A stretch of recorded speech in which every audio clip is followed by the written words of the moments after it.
Waalaikumsalam warahmatullahi wabarakatuh. Selamat pagi semuanya.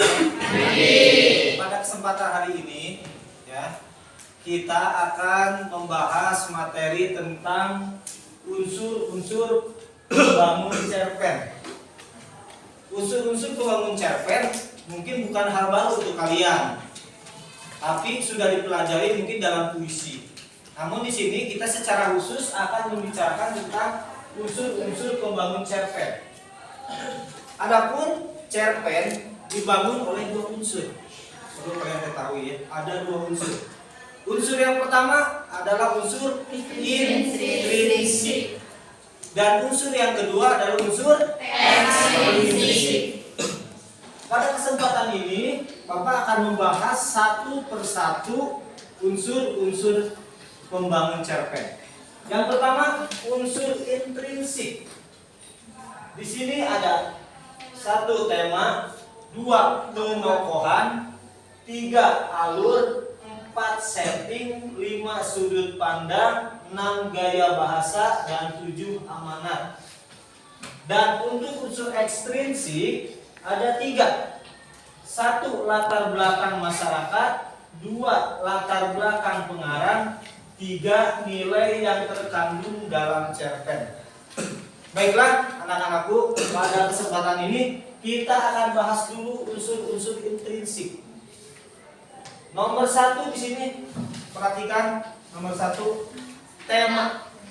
Mungkin tema bukan hal baru untuk kalian. Tema itu apa? Ada yang tahu? Itu perlu kalian ingat bahwa tema adalah gagasan pokok atau inti permasalahan dari sebuah cerpen. Jadi kalian sebelum membuat cerpen, kalian harus menentukan tema dulu.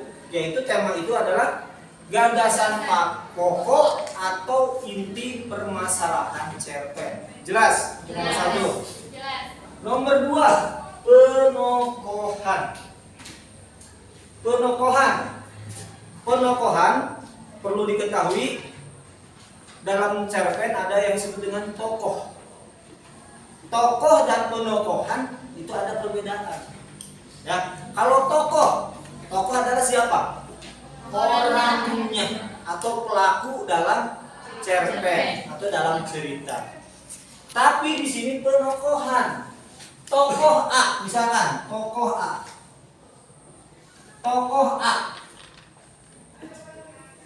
A, sifat dan wataknya adalah baik hati.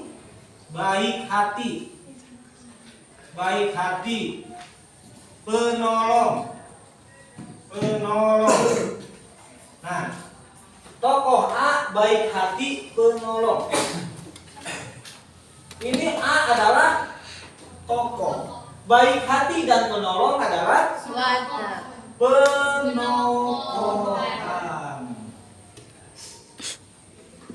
Ya. Berarti penokohan itu apa?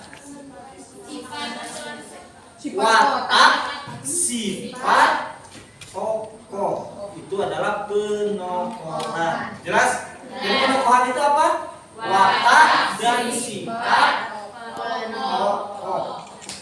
Tokoh B, orangnya kejam, antagonis, sombong.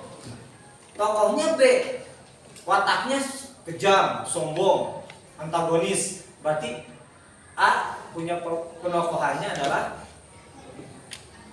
kejam, sombong, itu adalah watak. Jelas? Jadi tokoh adalah orangnya, sedangkan penokohan adalah tokoh dan sifatnya. Sekarang yang nomor 3 ya. Nomor 3 alur. Nah, untuk alur itu adalah jalannya cerita ya. Cuman perlu diingat dalam cerpen alurnya itu hanya menggunakan satu alur.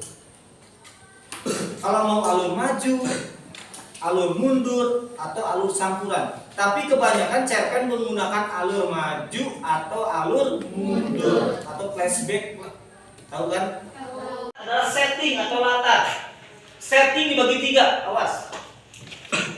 Ada tempat, ada waktu, dan ada suasana.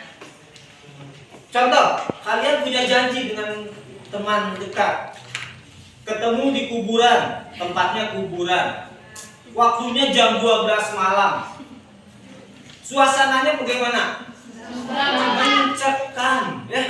Mencekam. Beda lagi kalau janjian dengan teman, duduk kopi, duduk santai malam minggu, janjian jam 8.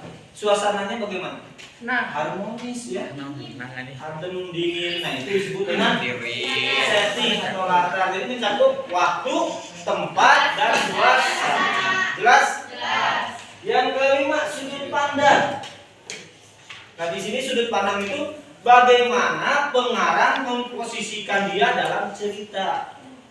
Bisa menjadi aku, orang pertama, bisa menjadi orang kedua, yaitu dia. Kenapa? Karena pengarang untuk mensembunyikan dirinya sendiri kan, kalau mau menyebutkan nama bisa menggunakan kata ganti orang. Lanjut, gaya bahasa. Nah, di sini gaya bahasa mencakup yang pertama, pemilihan kata. Kalian harus memilih kata yang benar-benar pilihan dalam cerpen itu. Ya, dipilih katanya yang bagus. Kalau temanya cinta berarti yang romantis gitu. Ya. Terus gaya bahasa yang digunakan bisa menggunakan gaya bahasa personifikasi, metafora. Jadi jangan asal kata yang dimasukkan, karena cerpen itu cerita pendek. Cerita yang habis dibaca sekali duduk, ya. Jelas ya? Jadi pendek, saking pendek, berarti kita harus memaksimalkan kata-kata yang bagus untuk ke dalam cerpen. Yang ketujuh, amanat. Amanat ini adalah pesan yang terkandung dalam cerpen. Jadi dalam cerpen akan ada amanat yang terkandung. Apa amanatnya?